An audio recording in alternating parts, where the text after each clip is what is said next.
presenter and columnist for Aftonbladet, and host of Aftonbladet's web series Boom, Frida Söderlund. We're broken down and tired of living life on the merry-go-round. You can't find out. Wow, thank you so much. It's my absolute privilege to be here with you today to moderate this closing luncheon, Safe Space, Security and Stability for Girls. Sweden is ranked the #1 place in the world for women. Half the government ministers are female. Sweden has generous parental leave policies that make it easier for women to participate in the workforce, where the gender pay gap is shrinking. Also, Sweden is safe. Too many live where it's not. 600 million girls and women live in countries where domestic violence is not against the law. Many live in cultures where female genital mutilation and child marriage are a cruel fact of life. Others are targeted by terror groups because of their hunger for education or simply because of their gender. For women and girls who live in war zones, the risks of sexual violence are extreme. As their societies have been destroyed, so have their traditional support systems. And in some parts of the world, their situation is growing even more grim. The United Nations says there has been a drastic escalation of violence in Syria. In 2016, the number of children killed in Syria jumped 20% from the year before, and the recruitment of child soldiers more than doubled. Some extraordinary groups and individuals, however, are doing heroic work to create havens, places where women and girls can find medical care, legal advice, skills training, a sense of community, and physical and emotional safety. This afternoon, we have an opportunity to hear from some of the women who are creating these safe places and expanding the network of security and support for women and girls around the globe. Let's meet them. Our first guest is the Minister of Social Solidarity in Egypt. Please welcome Minister Waly.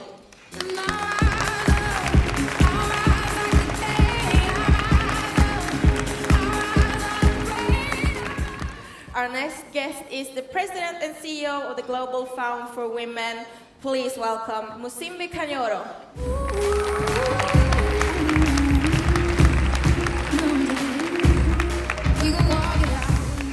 Also joining us this afternoon is former World Bank Vice President, Africa Region, and two-time former Minister of Nigeria and co-convener of the Bring Back Our Girls movement. Please welcome Ezekwesili.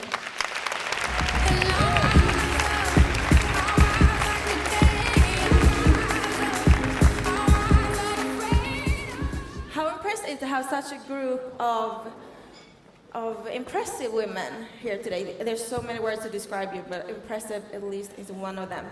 I think we're gonna jump straight to it, and as soon as the mic is on, I think Obi's gonna have the first question. Right. So Obi, girls in Nigeria, they keep getting targeted and abducted by Boko Haram, but some have been recovered. Can you give us an update on the situation? Yeah, I am so glad that I'm able to give a more positive update than I did last year at various conversations around this issue. On the 18th of May 2016, after 2 years and a couple of weeks, the first Chibok girl was found, Amina Alinkeke. And then following that, on the 13th of October 2016, our government negotiated with their captors, and 21 were released. And another 2 were found separately November 5th, 2016 and January 5th, 2017. The greatest of the numbers that we could have wished for, 82, were released on the 5th of May, just a few weeks ago, following another negotiation. Yeah. Thank you so much. You really are clapping for all yourselves. Because I know that in this room are many voices of women from around the world that stood with us, chanting, "Bring back our girls, now and alive." We refused to give up on those girls, and that's the reason that the necessary action that needed to be taken by those with the mandate to ensure their safety was taken. And so I want to celebrate all of you women from around the world for being steadfast in the demand for our Chibok girls. There are still,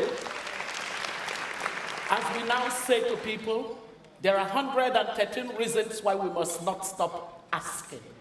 Because there are still 113 of our Chibok girls that are out there in the wrong neighborhood with the wrong set of people. They should be in school, not with terrorists. So we must stand. Yeah. And when thinking about the girls, with girls still going missing and the conflict ongoing, what has been the impact on girls? Are they afraid to go to school, or have they become activists in some way? It's quite mixed.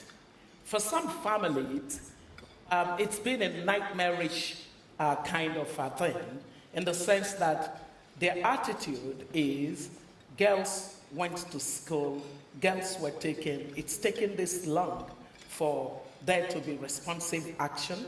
Well, you know, we got to be careful about our daughters. We better keep them safe.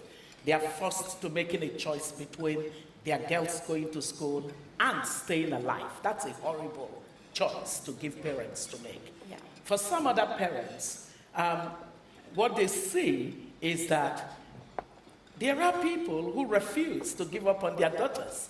So when people sort of think that advocacy and activism on women issues don't work, they are wrong. Some of the parents, seeing that people like us, people like you, are continuing to demand for the right action to be taken to bring back their daughters, have used it as a basis, as education is really wanted. And what they've done is to actually move from unsafe environment just in order to ensure that their girls that they still have go to school. A woman educated is a woman with incredible power to rule their world. True, very, very true. Thank you so much for your update. Musimbi, your organization supports projects for girls and women all around the world, including in conflict zones. What would you consider your greatest success? Thank you very much. We measure our success when societies change the way they think about issues of girls and women, when there are resources for girls and women, and when we see policies and regulations changing for girls and women. Now, the Global Fund for Women has been there for about 30 years. And within these 30 years, we are well known for being a first donor. We are an incubator, an angel investor in new ideas that women leaders and girl leaders have. So 30 years ago, we began with an investment of $5 million to promote the idea that education for girls is important. And we build movements, not walls. So big movements about issues that we care for. And I think one of the greatest achievements is having a movement that stands behind the fact that education for girls is important. We have been very much part of the Chibok girls, part of people that took over the cry from Malala and several others of the girls' situation. A second part that I want to think that is really a big achievement for us, the idea of the Global Fund was to actually encourage philanthropy by and for women. And so for the 30 years that we've been in existence, our largest donors are ordinary women. We work from underneath, and women give through the Global Fund to fund women and girls causes that are looking at systemic change. It's not a one-time building of bathroom, but really looking at where are the laws that support the empowerment of women, because we have a large vision that every woman and girl will be safe, will be strong, will be powerful, and will be heard, no exception. And with such a vision, you have to keep going, because social change investors are strong, bold investors. This is not a place for the weak investors, because there are risks to be taken and there is strength in seeing what kind of changes that come after several years of working. And I'll be able to give some of the examples of the girls' empowerment and women's empowerment that has resulted in these 30 years. In the new time, tell us about the role you see social media play in girls' empowerment today.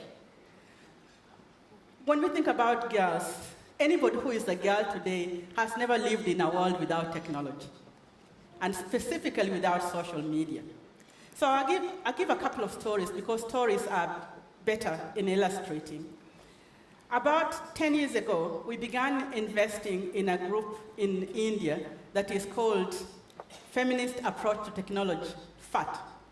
And in the feminist approach to technology, basically the founder, a bold young woman, saw that if she had ability to train girls, including those that come from low-income places, and girls and women as well, that were afraid of technology, that would empower them and give them voice and give them the skills that they could use both for looking for jobs, for communicating with each other, for community, and for crossing barriers of culture, because culture limits us to communicate with only whom the culture allows.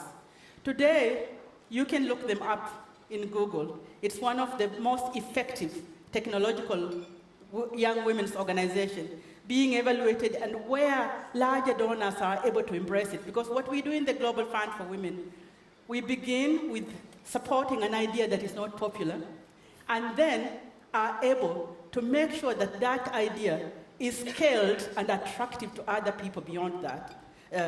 Another example I would give, ISIS is an organization in Uganda, and their big achievement has been working in really conflict areas, specifically in the Great Lakes, as well as in Uganda after the war. And ISIS wanted to be able to assist women and girls specifically to tell their stories of the effect of the war on them. And so they started by asking us if we would fund internet cafes in several places where they were.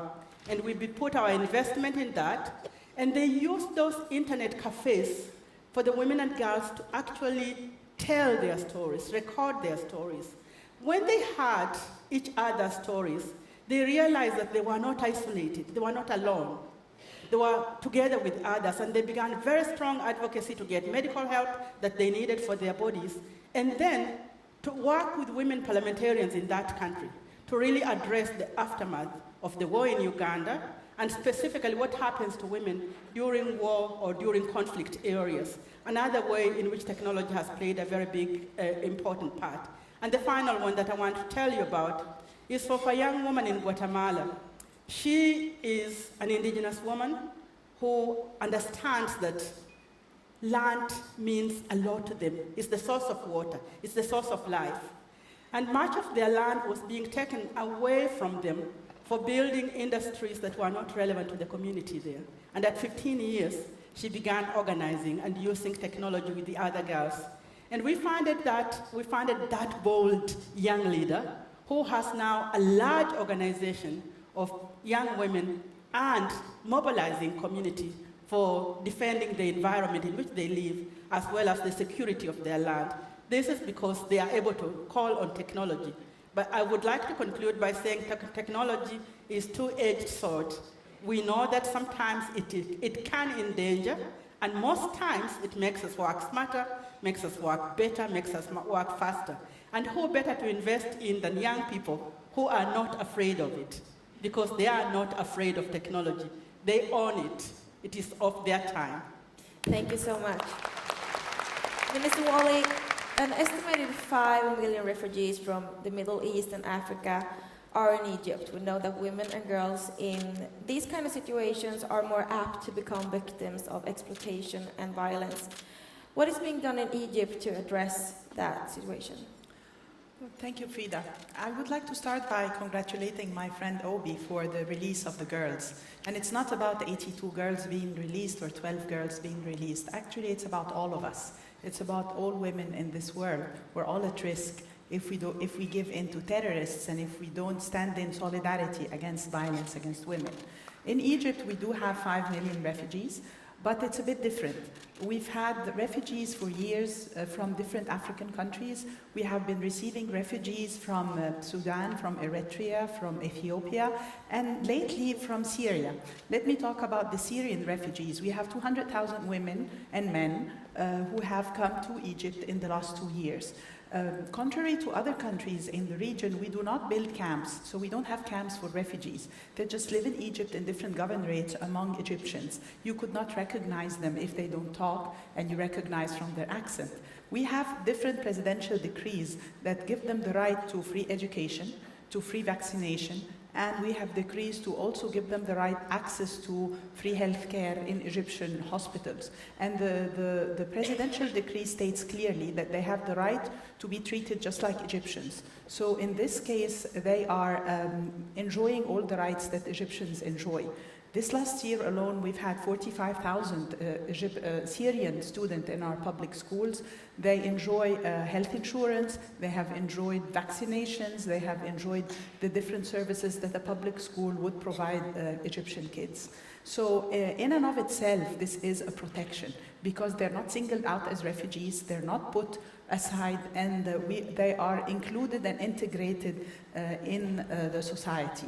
In many cases, we have female heads of households among Syrian refugees, and those get the support of UNHCR, get the support of the Egyptian National Council for Women in training and upgrading their skills so that they can get microfinance projects, start their own income-generating activities. So the idea of providing healthcare, education, but within the larger context of Egyptians is in of itself a way of protecting them and of welcoming them in the Egyptian society.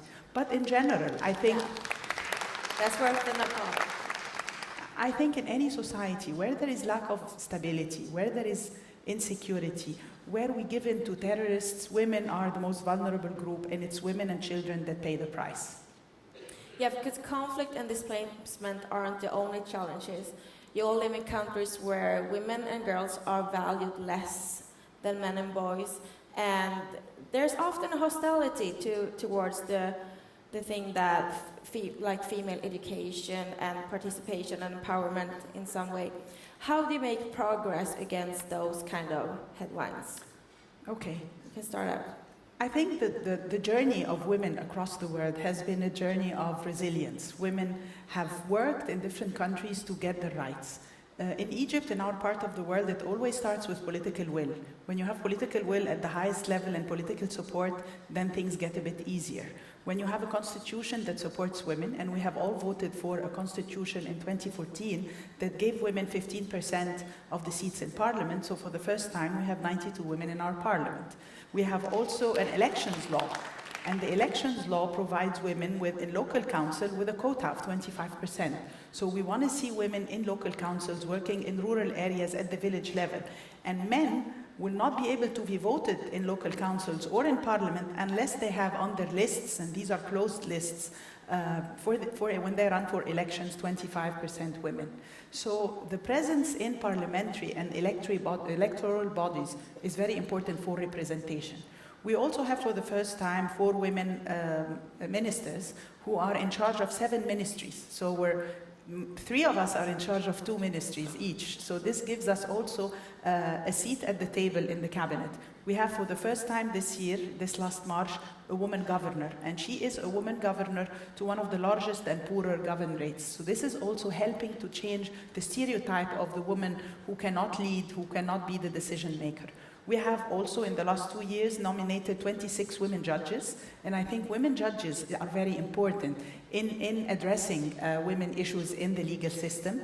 Another very important element are family courts, and we've been having those for the last 10 years in Egypt. Family courts are important because this is where women find it easier to go and ask for their constitutional and legal rights. So I think you have to start by a political environment and a legal and legislative environment that is empowering. Then comes the more difficult part, which is culture. How can you change culture? And I think culture is changed bit by bit, step by step, with all the work of groups, of people like Obi, of Musimbi, of the NGOs that we have in Egypt. When they work together and when women organize and get together in associations like this one and provide support to each other. So changing culture is a big, big thing. We have passed a number of laws in these last few months, and we've pushed them to Parliament, and we hope that Parliament would support us on this. One of them is asset transfer. Many women in Egypt were denied the right to land because they were denied the rights, and the information was not given clearly so that they inherit. This is a right that Islam gave women, but culture denied women. So now it is criminalized to prevent women from getting their land or to hide any information that will help women get their inheritance. This is very important for asset transfer. Also being part of the international movement towards financial inclusion, give access to credit to women, allow them to have their own micro-enterprises and small enterprises and link them to the value chain. I think this economic empowerment is very important. As for me, in my ministry, I have been working for the last 2 years on the largest regional conditional cash transfer program. And the conditional cash transfer program has provided 1 million families with cash transfers. And it's the woman in the family. It's 1.7 million actually, and these are families with 8 million individuals. They get a monthly cash transfer with 2 conditions: that they put their kids in school with an attendance rate of no less than 80%. And it's designed after the Latin American models of Bolsa Familia and Oportunidades and the work that Chile Solidario did. So we give women, 1.7 million women, in the poorest governed rates in Egypt, cash transfers monthly. They have to keep their kids at school, and the amount of money increases with the number of years the kids spend in school. And they get the bank card, so for the first time they're included in the financial system and they're bankerized. They get this credit, this money that they get monthly. It gives them economic empowerment. It gives them a stable, regular income. It gives them some social empowerment within the family context, with their husbands, with their mother-in-laws, and in the families. And at the same time, it gives us a database of poor women, those who are in there and those who are not in there, and we keep all information about them. Let me tell you that by looking at our database, 62% of the women who got our cash transfer are illiterate women. So this tells you how disempowered they are. 40% of them do not have access to sanitation. So they live in houses with no sanitation, and they carry the burden of providing these services to the family manually. And they have very complicated lives in rural areas in Upper Egypt. But you start with cash transfers, and then you ask them to attend sessions for reproductive health, for literacy classes, for nutrition, and so on. Also providing a meal at school. We have launched a program with school feeding, where we have provided 500 million meals to 9.5 million students in schools. And I think the fact that we have, parity of enrollment in primary schools and parity of enrollment in education does not guarantee in Egypt that girls finish their education. We have a lot of school dropouts. In poverty countries, in poor rural areas, girls are asked to leave the school to work in the fields, to help at home, or to get an early marriage. So we have criminalized early marriages as well, because it's very dangerous to get girls out of school. And if I am to identify 3 things to help development and to help sustainability and improve societies, it's empower women and educate girls, empower women and educate girls, and empower women and educate girls. Nothing else. Thank you so much. Obi, do men need to be a part of the change? How do we get their buy-in? I think that men are important champions for changing the status quo in many of the societies where women are excluded from decision-making, from being as productive as they should be, from being included in the general priorities of families and societies. And economic evidence shows clearly that countries where the women are included in the economic activities of the society are at the higher rung of the global economic league table. So for most of the men, we should stop trying to be soppy and sentimental about what we say concerning the use of women and the empowerment of women in each of our countries. We should rather use as much analysis and data to prove that our message is a very strong message.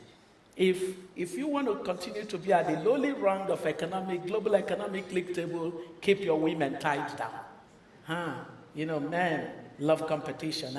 So if by making use of the women in their society, they can get up to the league table, they would want to be champions for this. We can also, in many ways, get more of the men to start early.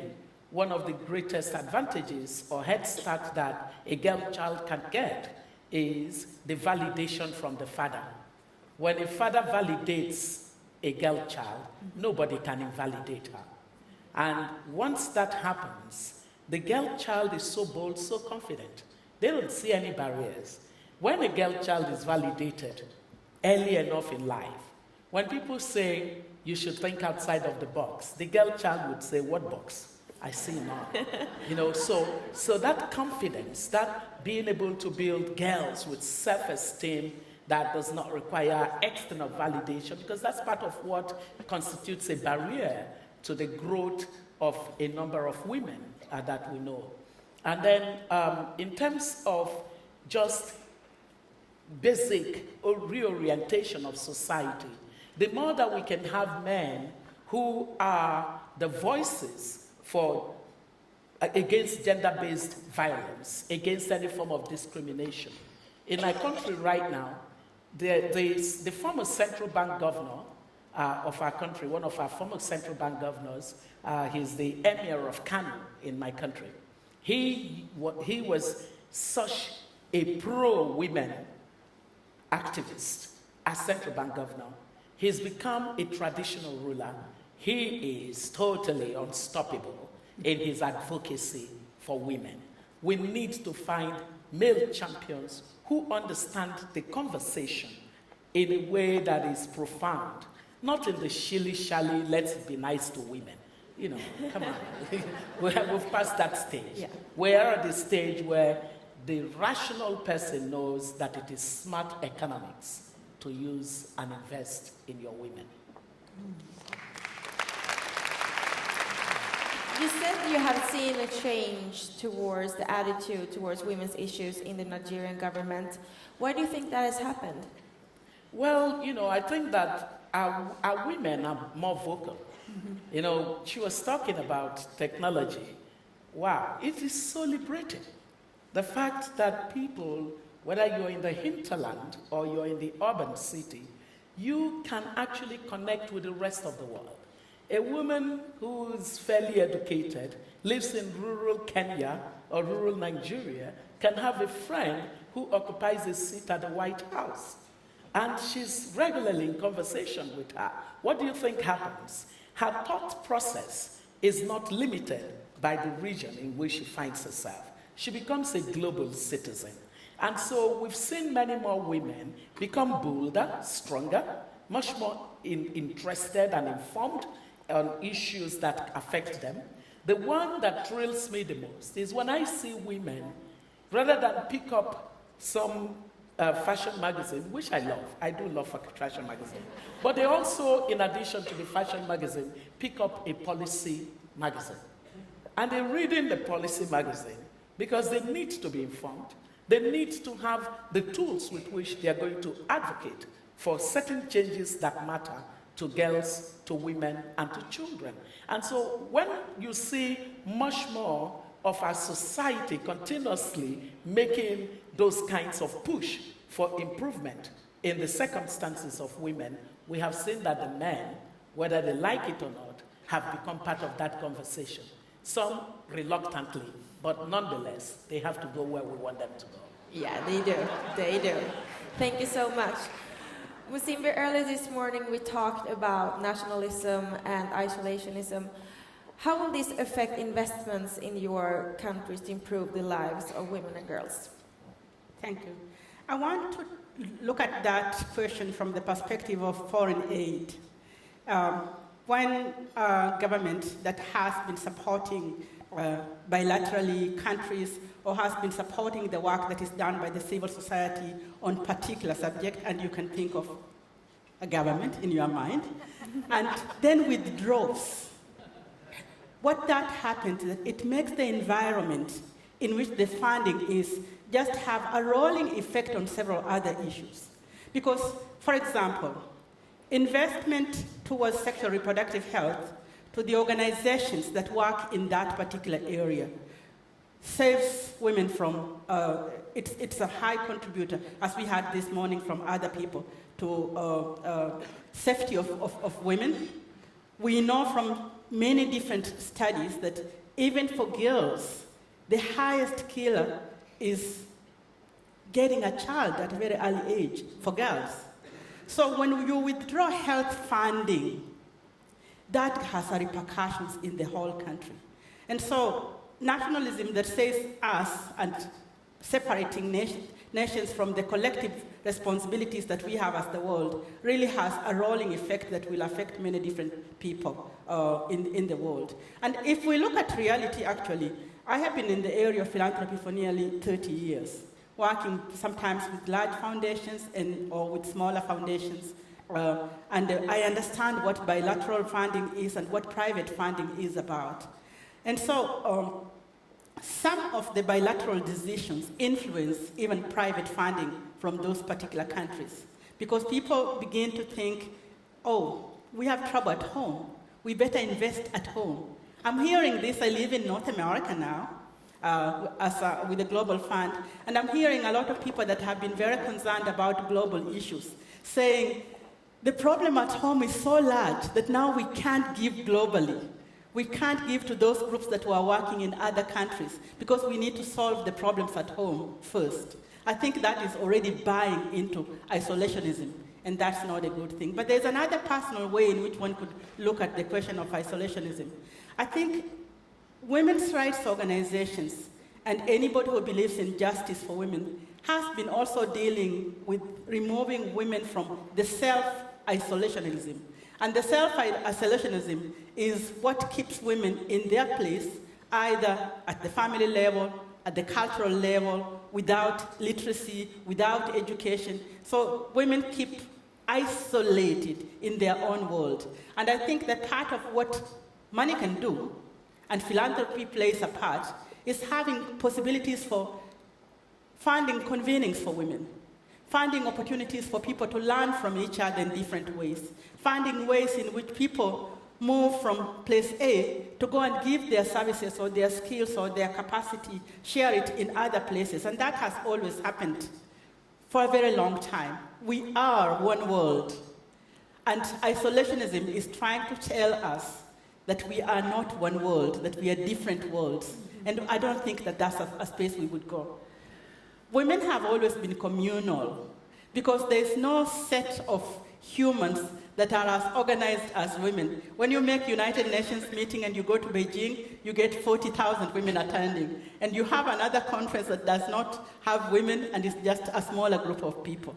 And then you could look at every country, every place, women organize in units. You find medical doctors, you find women medical doctors thinking together. Lawyers, women lawyers thinking together. And so I think that we as women should take the courage of what lives inside us and continue to be really large advocates for community working, for accepting globalization and the gifts that globalizations, and then making sure that no one is left behind, that we are a global world, environmentally, socially, politically, and economically. Do you have an idea of how much money is being directed to these kind of programs? And are they being used effectively? Yeah, money being directed to women and girls, that's a question that is difficult to answer. This morning we heard from the panelists who came from companies and foundations, and they all said that investing in women is really important and that they invest in women, whether it was Walmart, the Gates Foundation, and the foundation from here in Sweden. These testimonies from various people really shows that there is interest in investing in women. And when we look, AWID is a women's organization that has been tracking the money that goes to women and giving us information so that those that are working from the active perspective can have an idea. And indeed, we can say that there is interest, both from companies, from governments, etc., to name the investment of women as being smart investment. But when we look at the reality and we look at entities where the women's leadership, the women's brain, the women's initiatives are, we don't find a lot of investment there. For example, I am part of the UN Women's Advisory Group, And the UN Women as an entity is the least well-financed in the whole of the UN systems, for example. I head the Global Fund for Women, and a foundation that was started 30 years ago with the intention of getting money directly into the hands of women.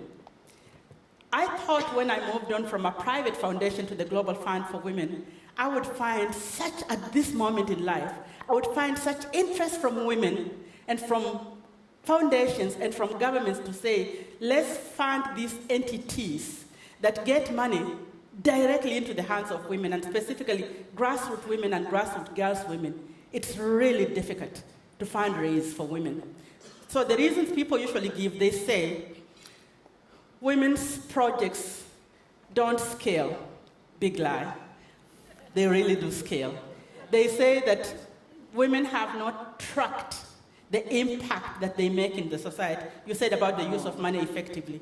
I can tell you we would never come up with a statement like a smart investment if we didn't have data from World Bank, from research institutes, from foundations that really show that it's smart investment, and that when you invest directly in the women, the benefits just spread beyond the family to the society. You've heard, it is often said, women cannot drive large funding. So when you find women's funds, there are about 126 women's funds. Of these, the international funds, 46 international funds, have been seeded and grown by the Global Fund for Women, my fund, so that we can have local philanthropies happening in different countries. These funds, together for the last 30 years, have given $1 billion to women's organizations.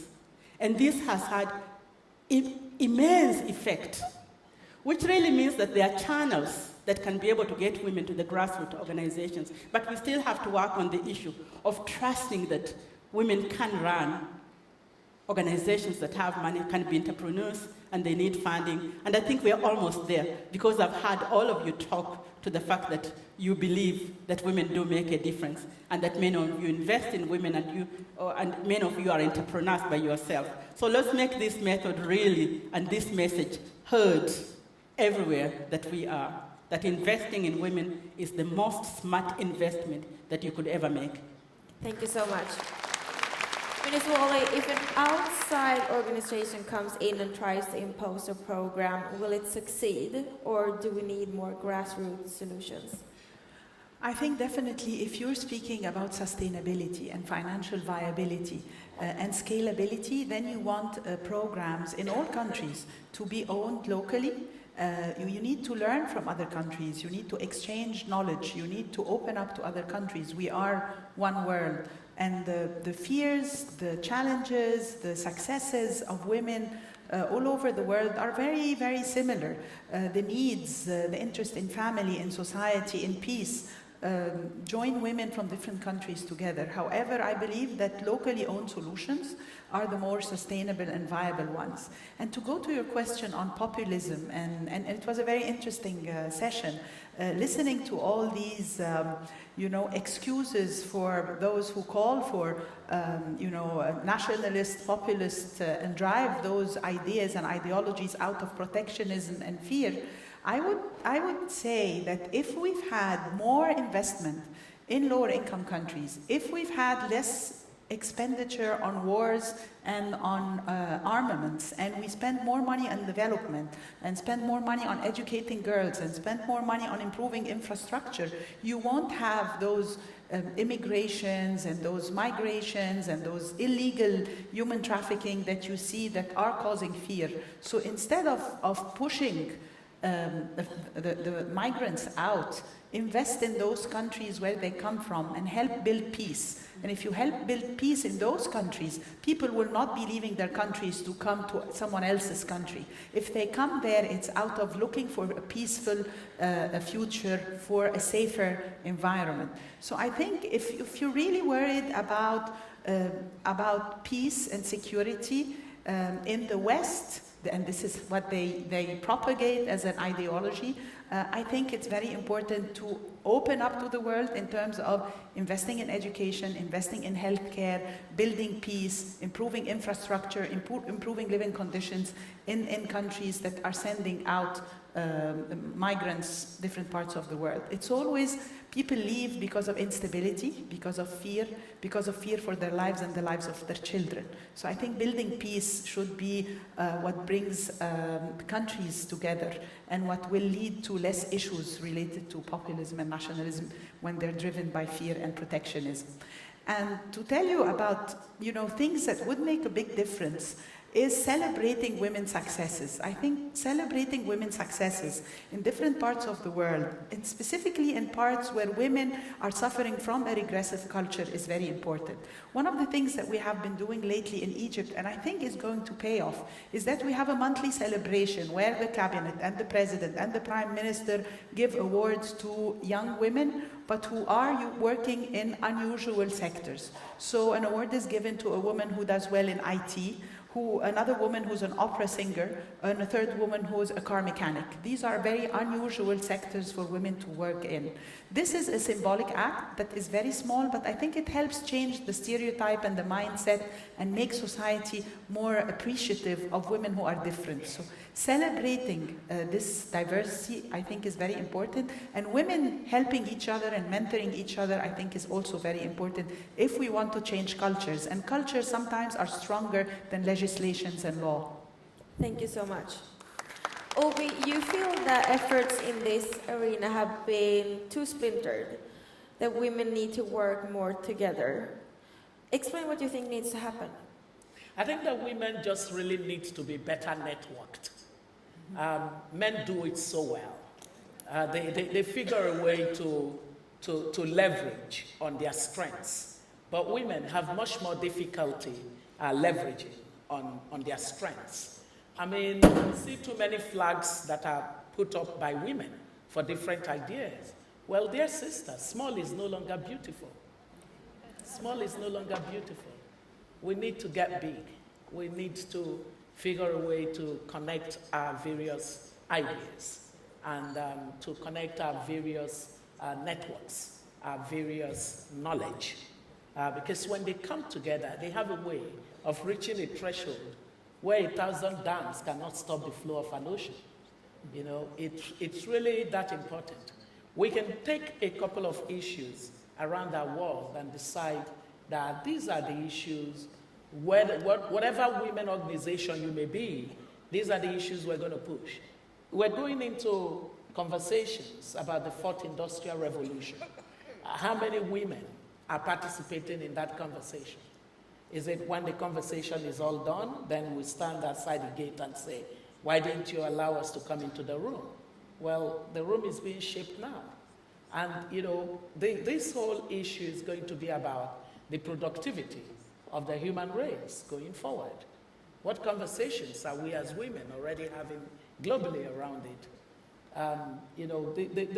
When I look at the issue of productivity, I see that data tells us that when the barriers to women productivity is taken away from them, they outperform men.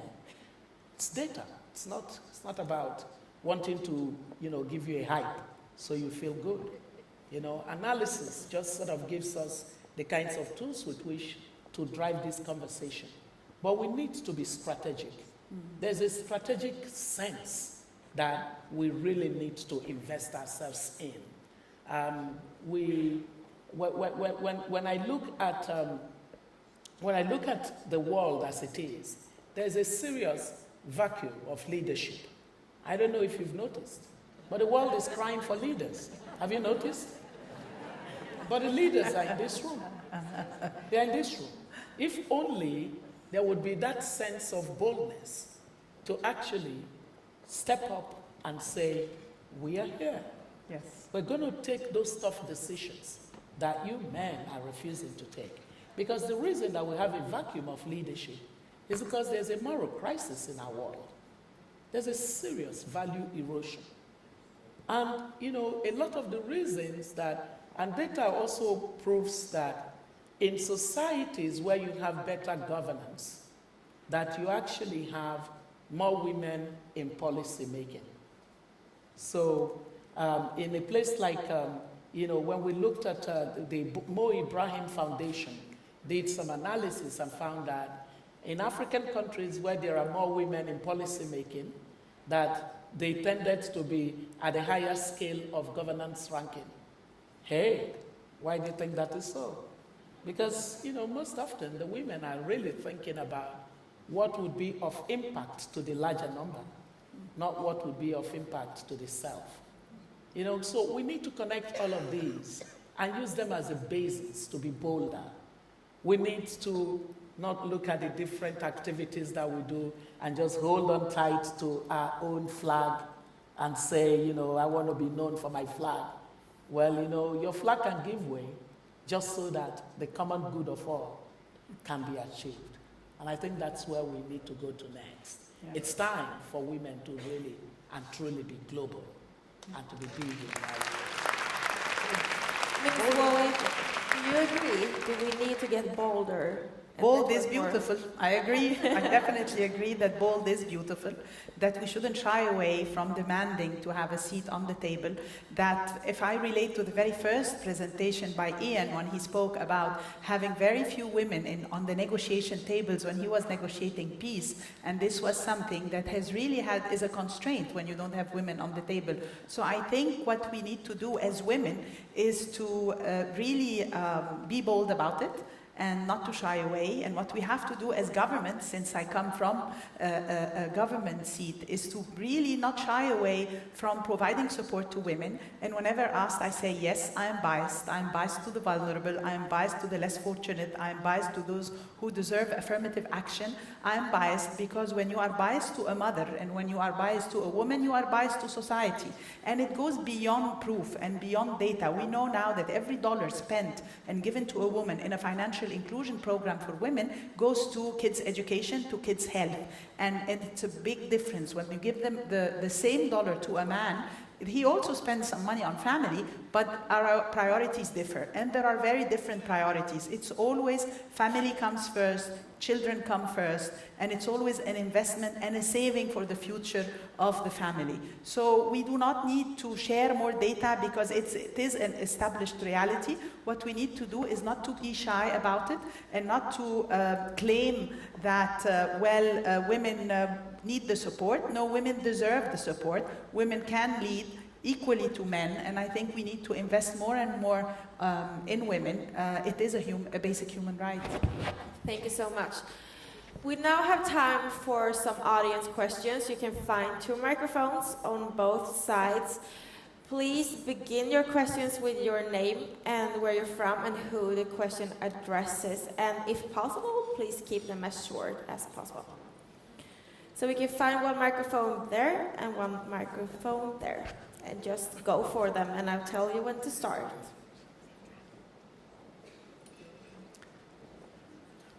Perfect. Go on. Hi, Priscilla Douglas, Massachusetts Women's Forum. And I'm wondering, when the Chibok girls come home, what happens to them? Are they accepted back into their families? So we are only beginning to the journey. The journey is only starting. As a matter of fact, there is currently some fiasco concerning the way that they are being received and treated so far.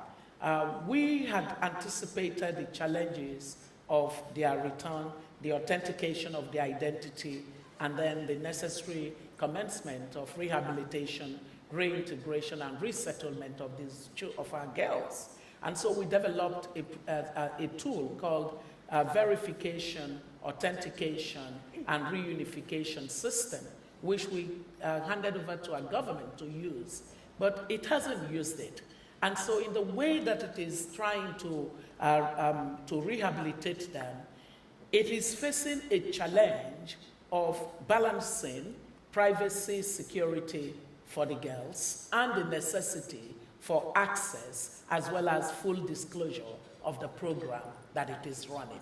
So right now, there's a lot of suspicion, a lot of angst, a lot of pain, but we believe that by continuing to advocate for a better way of reintegrating them, of ensuring that families have real access. I mean, the healing process for people who have been through such trauma is not complete without family being able to cuddle those girls and to say to them, welcome back into our world. This is where you belong. And we're asking for that, and we're going to keep demanding for that, because it's important that ultimately these girls' second chance at life will ensure that they do better than all of us. We want to be able to point to the Chibok girls as an example to all other girls, that if anything happens to you, when you seek knowledge, we got your back. We got your back. Thank you. Helen Peters, also from Boston. I'd like to ask, in terms of Africa, about the Kakuma refugee camp on the border of Uganda and Kenya.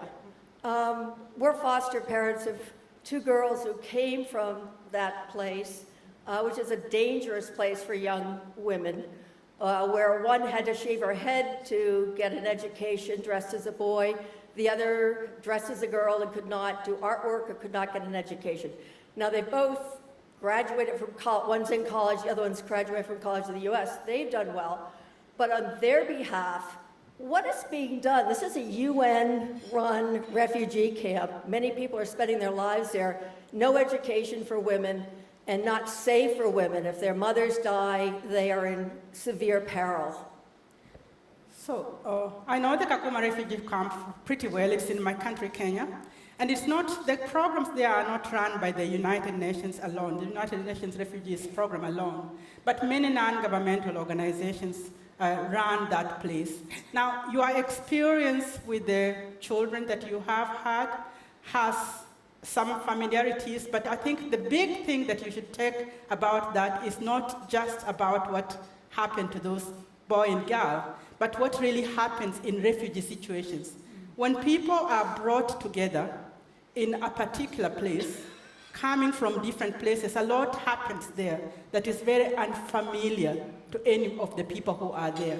So the big thing is, what is the life in refugee camps like? And my country has had refugees for a long time. We have probably still have the largest refugee camp in the world. I'm told 800 refugees in one place, beyond the Syrian refugees.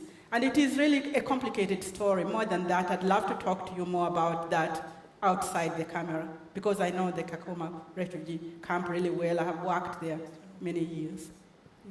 Thank you so much. Unfortunately, we don't have time to take any more questions, but I have a final question for all three of you. You have all done very meaningful work and important work to improve lives. What can we, all the women in this room, do to move this agenda forward and make the world even safer and more secure for girls?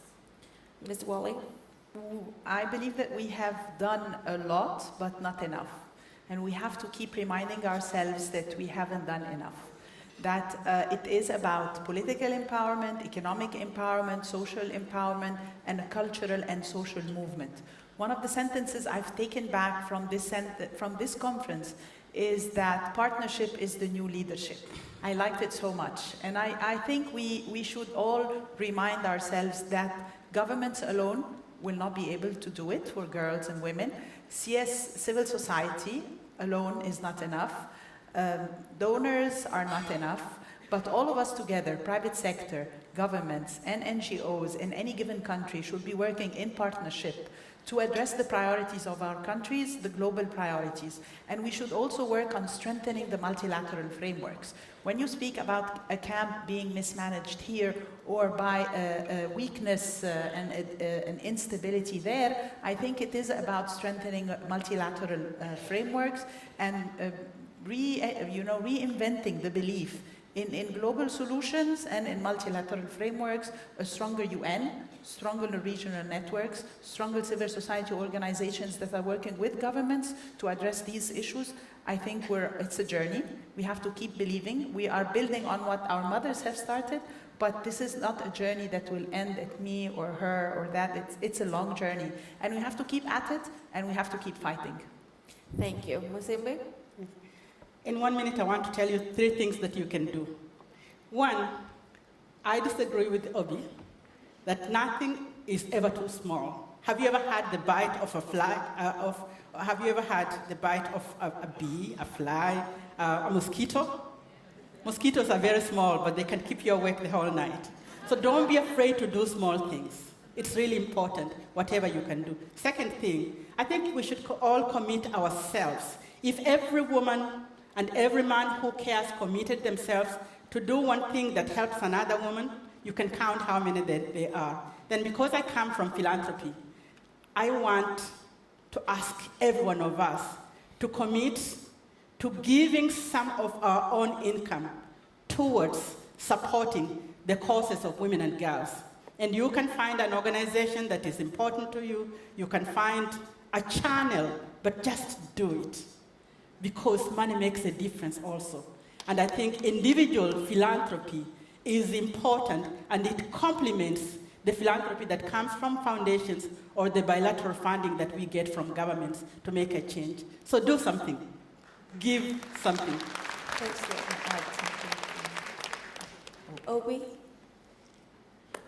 When you are as educated as probably every one of us that's in this room is, you can only become voiceless by choice.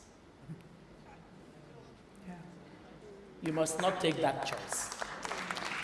Don't ever be voiceless, because all that you've been given is to enable you own your voice.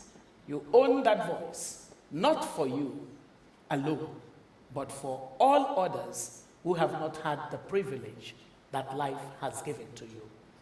The investment in you can only be shared when your voice goes to work on issues that matter to other women. Number two, a lot of the times people think that the first obstacle we need to remove for women is finance. Well, it really isn't. It's actually first get them partnership. So I really love the fact that the word on partnership came up. Partnership. Get a woman a partner, and something phenomenal can happen. Then number two is knowledge. We don't invest sufficiently in the knowledge that we need. When we invest more and more in knowledge, we realize that a lot of the obstacles that we thought were constraints that are insurmountable just sort of find a way to get their solution. So partnership, knowledge, and then a third rank is called finance. With finance, we need to be smarter. We need to begin to understand how to mobilize resources. We need to use all the tools that the men also use these days to be able to mobilize the resources that we need to solve problems. Then my final thing, after you have deployed your voice, after you have understood the use of partnership, understood the use of knowledge, and then understood the use of finance, is that you should be fearless. Be fearless. There's nothing to fear. Why do you want to be afraid? What is it that we should be afraid of? We're here already. And they must know that we're here. They must know. No fear. Thank you so much. Yeah, if you allow me to add something that every woman in this room should commit to give, or I would invite and really ask and pledge that every woman in this room would give, is to raise boys who are better men, who will respect women, and who will give them voice and space. Most of us are mothers. And I think it's the duty of a mother to raise boys who do respect women, who are not afraid of women, who are not intimidated by clever women, who respect women, and who really give women space and allow and respect diversity. So as mothers, we can do a lot without money, without advocacy. Just in our own little homes, we can do a lot and we can change the world. Thank you so much. Thank you to all three of you. And thank you so much to the audience and to the Stockholm hosts. Remember, you have a screening of the film After Spring. Following this luncheon will begin 2:30 p.m. in room A2 on level 6. And we will see you all at the closing dinner celebration this evening. Until then, have a great afternoon.